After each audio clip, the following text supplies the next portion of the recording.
आप सब लोग जानना, मैं नहा कर आता हूँ, भले ये लोग कुछ भी बोले। आपका भाई है ना?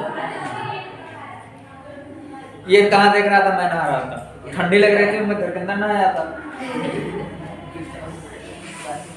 चलो आगे देखते हैं। अब देखेंगे गति के तीनों समीकरण किस विधि से, ग्राफीय विधि से। थोड़ा बहुत पढ़ाई लिखाई कर लिया करो।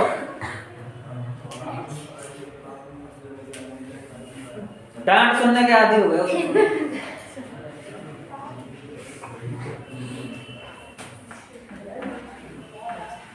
गति के समीकरण किस विधि से,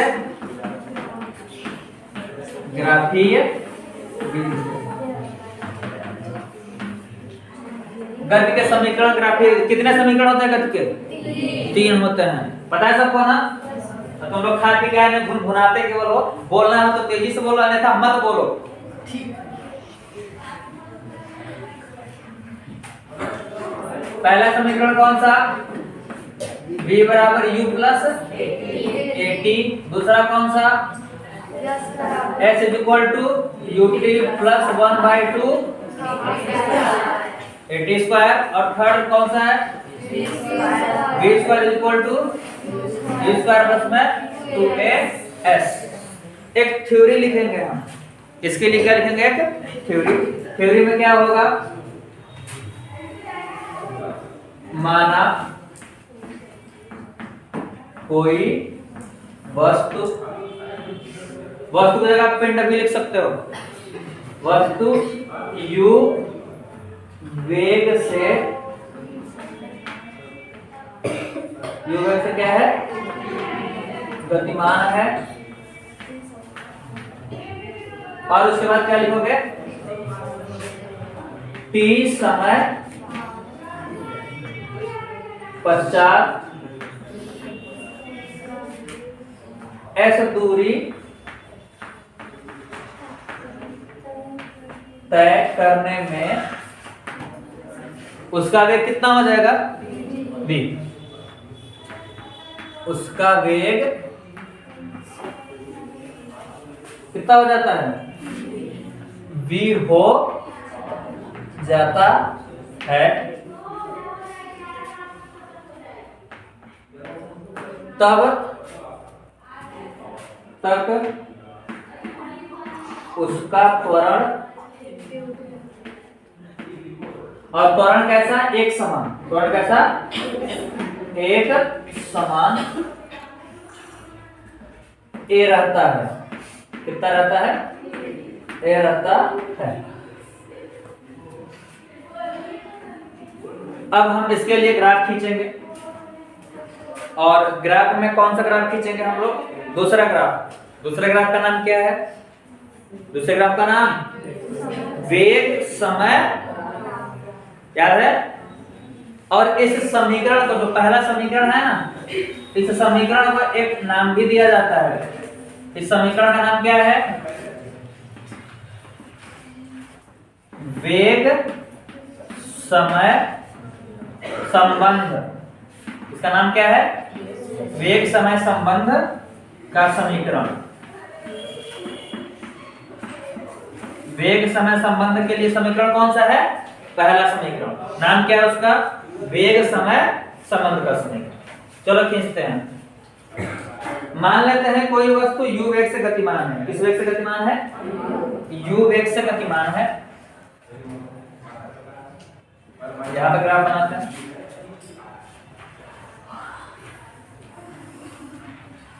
प्रारंभ में वह किस वेग से गतिमान थी? u वेग से गति कर रही थी वो। इसमें किसको दिखाते हैं हम लोग? टाइम दिखाते हैं। इस लाइन पे हम लोग क्या दिखाते हैं? टाइम दिखाते हैं।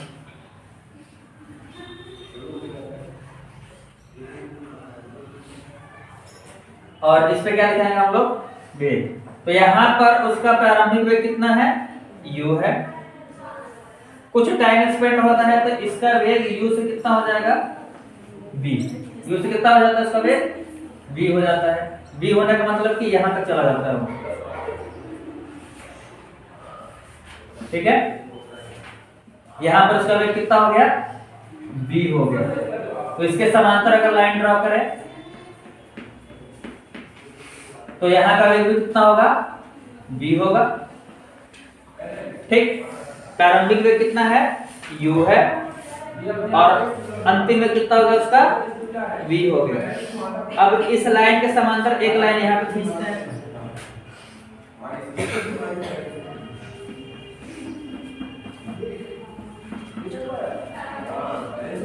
और जैसे ये लाइन है, इसी लाइन के समांतर एक लाइन यहां पर भी खींच लेते हैं।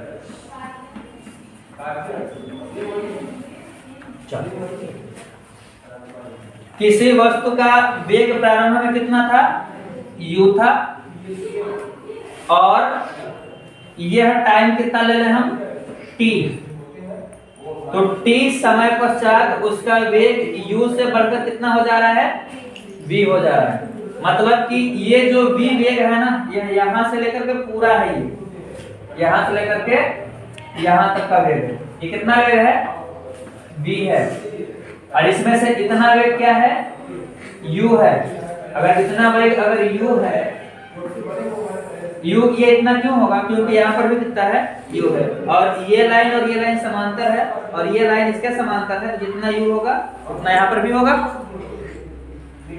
तो ये कितना बचा, ये हिस्सा टोटल v है, ये u है, तो ये कितना होगा, v माइनस, यही होगा ना।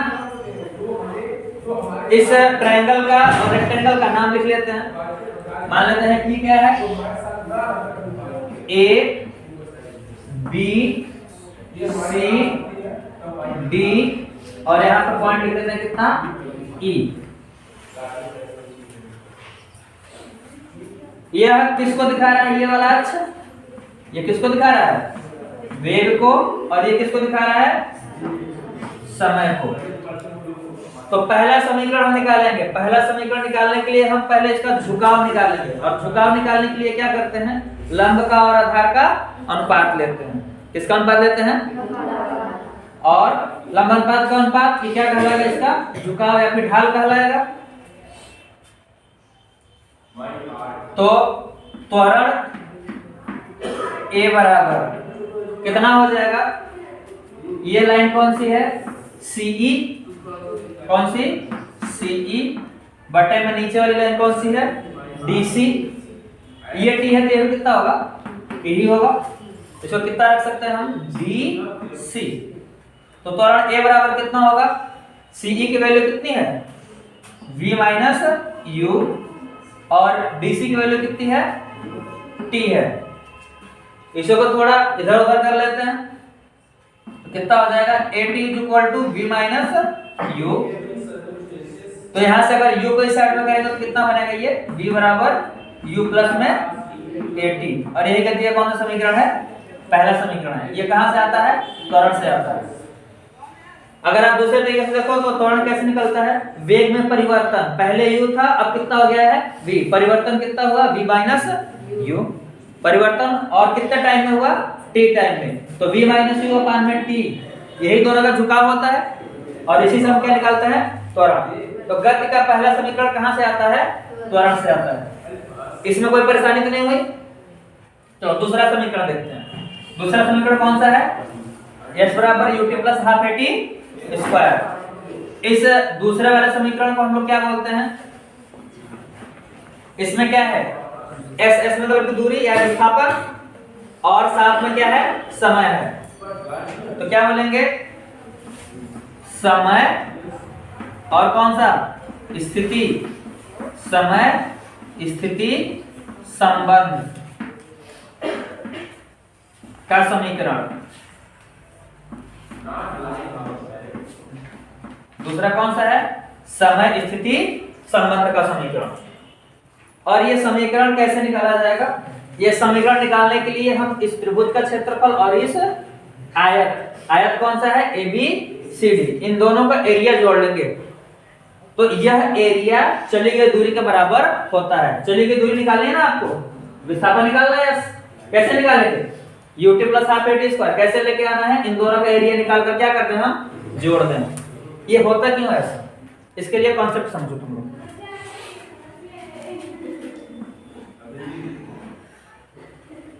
यहाँ पर वेग है और यहाँ पर क्या है, यहाँ पर क्या है, समय। ये त्वरण दिखा रहा है और ये ट्रायंगल में, तो उसने कितनी दूरी तय की, कितनी दूरी तय की। तो फार्मूला क्या पढ़ रखे हो आप लोग, वेग बराबर विस्थापन दूरी और बटे में क्या, समय। यही पढ़ रखा है आपने। तो ध्यान से देखो, तो अगर हम विस्थापन निकालना चाहें, क्या निकालना चाहें, विस्थापन, तो हमें क्या करना पड़ेगा, वेग का और समय का क्या करना पड़ेगा, गुणा करना पड़ेगा। विस्थापन अगर निकालना तो वेग और समय क्या करेंगे, गुणा करेंगे। यह लाइन किसको दिखा रही है, वेग को, और यह लाइन किसको दिखा रही है, समय को। तो अगर हमें ये एरिया निकालना है तो क्या करना पड़ेगा, वेग और समय का क्या करेंगे, मल्टीप्लाई कर देंगे, और इन दोनों का मल्टीप्लाई करेंगे तो क्या निकल के आएगा, ये एरिया ही निकल के आएगा ना। क्या निकल के आएगा, ये एरिया। तो इन दोनों का गुणनफल निकालते हैं, मतलब किसका एरिया निकालते हैं, और वही एरिया क्या होता है, दूरी या फिर विस्थापन। तो इस पूरे ग्राफ का जितना भी एरिया होगा वही एरिया उस वस्तु के द्वारा चली गई दूरी या फिर विस्थापन। समझ में आ रहा है क्या। तो इसका एरिया हम कैसे निकालेंगे, इस चतुर्भुज या फिर आयत ए बी सी डी का क्षेत्रफल प्लस में इस त्रिभुज डी सी ई का क्षेत्रफल। ये बात समझ में आ रही है। यानी कि हम चलेंगे दूरी निकालने के लिए क्या निकालेंगे, बोलो, चली गई दूरी निकालने के लिए हम निकालेंगे किसका क्षेत्रफल, ग्राफ का क्षेत्रफल। और ग्राफ के क्षेत्रफल में क्या क्या शामिल है, आयत है और त्रिभुज है। आओ करते हैं, चली गई दूरी,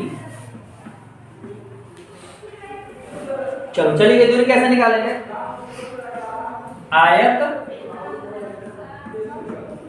ए बी सी डी का क्षेत्रफल, और इसमें किसको जोड़ेंगे हम लोग, त्रिभुज कौन सा, डी सी ई का क्षेत्रफल, त्रिभुज डी सी ई का क्षेत्रफल।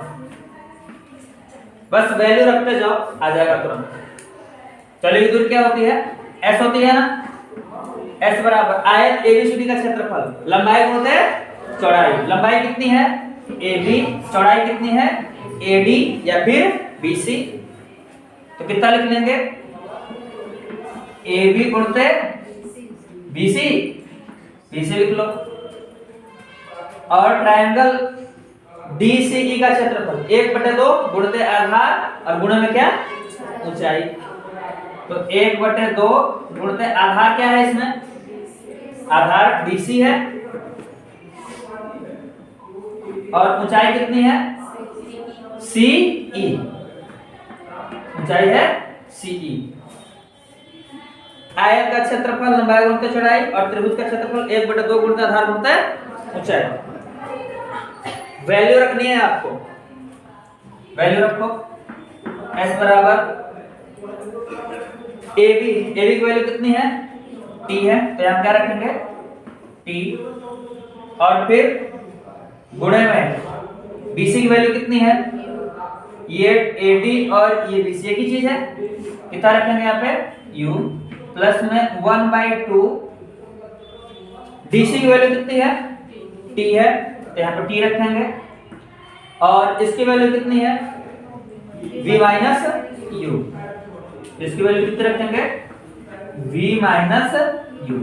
क्या इतना समझ में आया ये वाली लाइन, बस वैल्यू रखी है, AB की वैल्यू कितनी रखी, t, BC की वैल्यू कितनी रखी, u, DC की वैल्यू कितनी, t, और CE की वैल्यू कितनी, v माइनस u। तो क्या बनेगा आगे, आपने पढ़ा है गति का जब पहला समीकरण, तो गति का पहला समीकरण क्या है, v बराबर u प्लस AT, या फिर उससे पहले आपने क्या पढ़ रखा था पक्षांतर जब था ये, तो v माइनस u बराबर क्या था, AT था।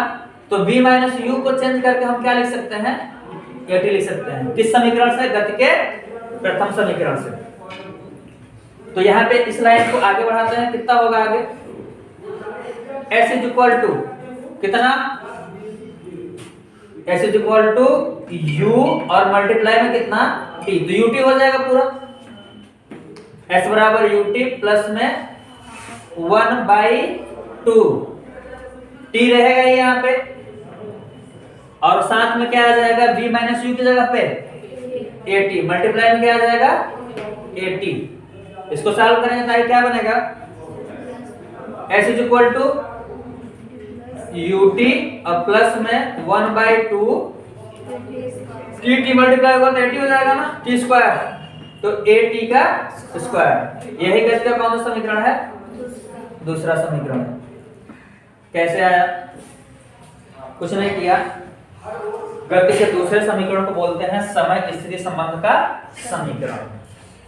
काम कौन सा किया, इस वस्तु या फिर व्यक्ति जो भी हो उसके द्वारा चली गई दूरी निकालने के लिए इस ग्राफ का क्या निकाल लिया हमने, क्षेत्रफल निकाल लिया। और क्षेत्रफल किस नियम से निकाला, अलग अलग करके, इस आयत का क्षेत्रफल और इस त्रिभुज का क्षेत्रफल, दोनों का क्षेत्रफल निकाल के क्या कर लिया, जोड़ लिया, और वही जो क्षेत्रफल होगा वो चली गई दूरी के बराबर होगा। ये बात समझ में आ रही है क्या, ग्राफ का क्षेत्रफल बराबर चली गई दूरी। तो बस यहाँ पे सारी वैल्यूज को रखा, और यहाँ पे जब v माइनस u आया तो v माइनस u को चेंज करके समीकरण 1 से हमने क्या लिख लिया, a इंटू टी। इसको क्या लिखेंगे, गति के प्रथम समीकरण से। अब प्रथम समीकरण से क्या किया, v की वैल्यू कितनी रख ली और यही वैल्यू इस समीकरण में रख दिया, तो आगे चलते आपको गति कौन सा समीकरण प्राप्त हो गया। ठीक है, तो दो समीकरण समझ में आ गए, कौन कौन से, पहला समीकरण कौन किसका समीकरण, वेग समय संबंध का समीकरण, और दूसरा समीकरण कौन सा, समय स्थिति संबंध का समीकरण। इसके नाम से इसको याद रखो, v बराबर u प्लस at पहला, और दूसरा कौन सा, s is equal to ut plus में 1/2 at का स्क्वायर। ये कितने समीकरण हो गए, तो अब कौन सा समीकरण निकालेगा, तीसरा समीकरण।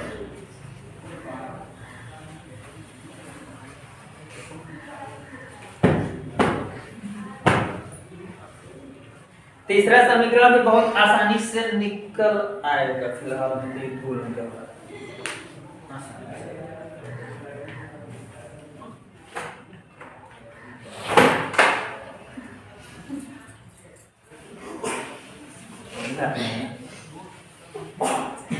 केवल वहीं से गिरता है क्या, केवल सबसे गिरता होगा ना जी।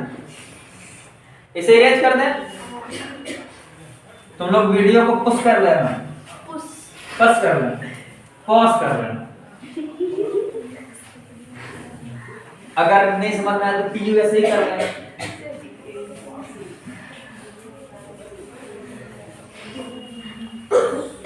वीडियो में छापने का टाइम थोड़ी नहीं होगा, वीडियो में छापने का टाइम ना तो खराब होता है, वीडियो छाप लेता है तो समझदार होंगे।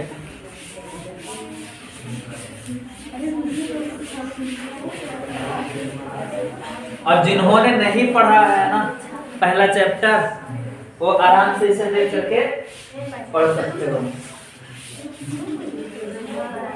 अच्छा एक बात पूछो तुम लोगों से, क्या जब मैं शुरू में इस चीज को पढ़ा रहा था तब मैंने अच्छे से नहीं पढ़ाया था, सच्ची मैं तो बेईमानी किया था। जरूरी है तुम लोग ऐसा करो कि मैं बेईमान नहीं। अब तीसरा समीकरण कौन सा है, दो हो गया, कौन कौन सा, वेग और समय का हो गया, समय और स्थिति का हो गया, बचा किसका, वेग और स्थिति। समय दोनों में आ गया ना। अब तीसरे समीकरण में समय को हम गायब कर देंगे, वेग स्थिति संबंध का समीकरण, और इसका नाम क्या है, इसका फॉर्मूला क्या है बताओ, v square equal to u square plus में 2as। इसी को रखना है, इसी को लेके आना है। कैसे लेके आओगे, इसमें भी ज्यादा बड़ा काम नहीं करना है, छोटा सा ही काम करना है। इसमें भी क्या करना है, जैसे एरिया आपने निकाला था इस चतुर्भुज का और इस त्रिभुज का, निकाल करके जोड़ दिया था तो आ गया था। अब की बार में इस पूरे का एरिया एक ही साथ निकालेंगे। यह एक डायग्राम, ऐसा डायग्राम है जो कि समलंब के आकार का है। अगर ध्यान से देखो, ये ऐसा डायग्राम है, तो ऐसा डायग्राम में ये दोनों लाइनें समांतर है, लेकिन ये दोनों लाइनें समांतर नहीं है, तो यह चतुर्भुज क्या कहलाता है, ये क्या कहलाता है, समलंब कहलाता है। तो हम लोग समलंब का क्षेत्रफल निकालेंगे। किसका निकालेंगे, निकालेंगे चली गई दूरी, यहीं पे निकाल लें।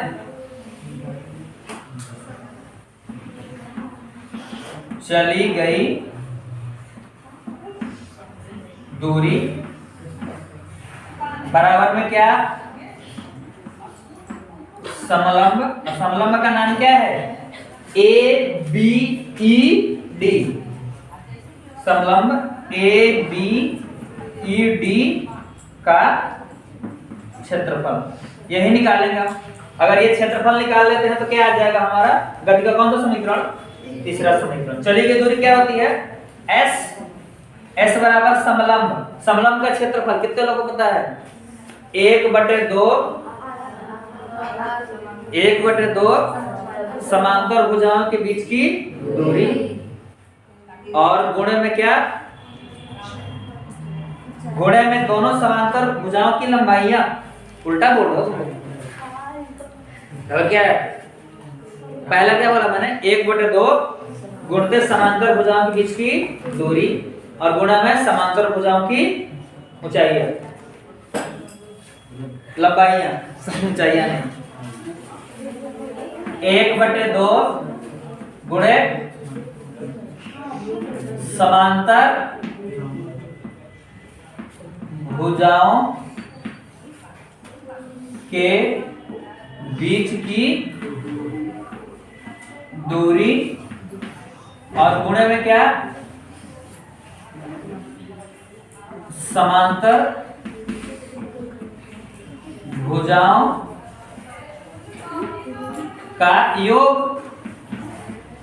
यही पढ़े हो ना, दूसरा कुछ पढ़ रखे हो, अगर कुछ दूसरा पढ़े हो तो बताओ हमको। समलंब का क्षेत्रफल 1/2 समांतर भुजाओं के बीच की दूरी, और गुणे में समांतर भुजाओं का योग। ऊंचाई का मतलब दोनों भुजाओं के बीच की दूरी होती है। उल्टा लिख दिया, 1/2 समांतर भुजाओं के बीच की दूरी, और गुणे में समांतर भुजाओं का योग। यही करने वाले हैं हम। चलो आप देखते हैं कैसे होगा। S बराबर समांतर भुजाओं के बीच की दूरी कितनी है, A से लेकर के B तक, या फिर D से लेकर के C तक। तो AB है, कितना है, AB, और कितना है, 1/2 पहले लिख लेते हैं, और गुणे में कितना है, गुणे में ये चीज आपके सामने मौजूद है, समांतर भुजाओं का योग। समांतर भुजाएं कौन सी, AD, और यहाँ पर कौन सा, BE। समांतर भुजाएं AD और कौन सा, BE। ये AD कितना है, AD कितना है, U है ना, AD, और प्लस में कितना, B से लेकर के E तक, ये टोटल कितना है, बोलो, ये टोटल B है। तो AD और प्लस में कितना लिख लें हम, पहले BE लिख लेते हैं। अब इसी को सॉल्व करना है। 2 इधर आ जाएगा तो कितना हो जाएगा, 2s हो जाएगा क्या, बराबर में AB की वैल्यू कितनी है, AB की वैल्यू T है, तो कितना रखेंगे यहाँ पे, T, और मल्टीप्लाई में AD कितना है, AD कितना है, U। तो हम AD कितना लिखेंगे, U, और साथ में ये वैल्यू देखो BE की, वो कितनी है, यहां से यहां तक V, या कितना लिख देंगे हम, V लिख देंगे। तो क्या बना हमारा, 2s = T, और मल्टीप्लाई में U प्लस में V। गति का प्रथम समीकरण पढ़ा था, अब गति के प्रथम समीकरण से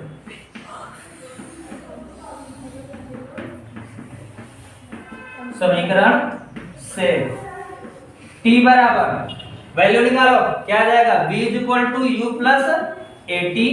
अगर ये इधर आया तो कितना हो जाएगा v माइनस यू, ए किसमें जाएगा अपान में, इसके बराबर क्या आएगा t। तो t की वैल्यू कितनी आएगी v माइनस यू अपान में कितना a, हो गया इतना। तो t को हटा करके हम यही वैल्यू पुट कर दें यहाँ पे, तो क्या हो जाएगा यहाँ पे 2s इज इक्वल टू, इसका वैल्यू पहले देते हैं v माइनस यू अपान में कितना a। क्या काम करने वाले हैं, तो यस वैसे ही रहेगा, t को चेंज करेंगे, t को क्या करेंगे चेंज करने का रीजन क्या है, हमें वेग और स्थिति निकालनी है। टाइम से हमें कोई मतलब नहीं, क्योंकि यहाँ पर टाइम था और यहाँ पर टाइम था, यहाँ पर हमें टाइम को भी लिमिट देखें, टाइम को हटा देना इधर से, तो टाइम को हटाकर क्या लिखेंगे v माइनस यू अपान में a। तो क्या बनेगा आगे, बनेगा 2s is equal to t की जगह क्या लिखेंगे v माइनस यू और अपान में कितना लिखेंगे a, और इसको जो हमने u प्लस v लिखा है इसको v प्लस यू भी तो लिख सकते हैं। ये क्या रहेगा v प्लस में u, 2 में 4 जोड़ हो जाए 4 में 2 जोड़, बात ठीक है। a minus b a plus b, a minus b a plus b क्या होता है a square minus b square होता है क्या।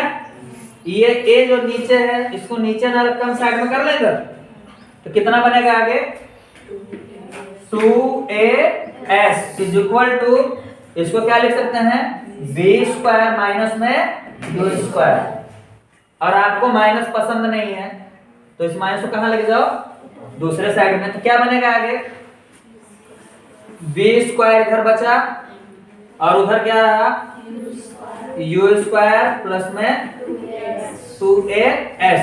यह गति का कौन सा समीकरण है तीसरा। क्या ये बात समझ में आ रही है, क्या ये सारी बातें समझ में आ गई। इसके लिए एक कोटेशन आपको सबको याद रखना चाहिए कि ये जब समीकरण लिखते हो आप तो u का मतलब क्या होता है प्रारंभिक वेग, v का मतलब क्या होता है अंतिम वेग, और a का मतलब क्या होता है त्वरण होता है, और s का मतलब चली गई दूरी लिखना चल जाएगा इतना, और t का मतलब क्या होता है समय होता है। ये 5 राशियों को मिलाकर के हम क्या बना लेंगे समीकरण, और एक समीकरण में कितनी चीजें यूज होती हैं 4 चीजें यूज होती हैं। पहले समीकरण को ध्यान से देखो, तो इसमें v है u है a है और t है, 4 ही चीजें हैं, 4 यहाँ पर भी है, s है u है t है और क्या है a, यहाँ पर भी 4 ही चीजें हैं, v है u है a है और s है, यानी कि 4 राशियां मिलाकर के बनेगा टोटल। राशियों से 3 ही है, वेग ही है लेकिन प्रारंभिक और अंतिम करके है। तो क्या ये तीनों समीकरण समझ में आ गया।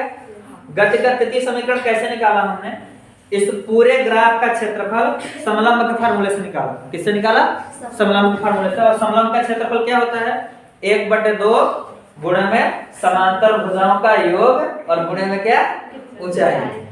चेंज कर दिया, समांतर भुजाओं का योग और गुणे में क्या ऊंचाई, तो क्या पूरा कंप्लीट हो जाएगा ये पूरा। और इसमें एक बात का ध्यान रखना, जब इसको सॉल्व करना तो लास्ट में हमें t को हटाना है, तो t को हटाने के लिए हम गति के प्रथम समीकरण से क्या करेंगे t equal to v minus U upon में a रख लेंगे। याद रहेगा इतनी बात, ये समझ में आ गया क्या, रिवाइज हो जाएगा।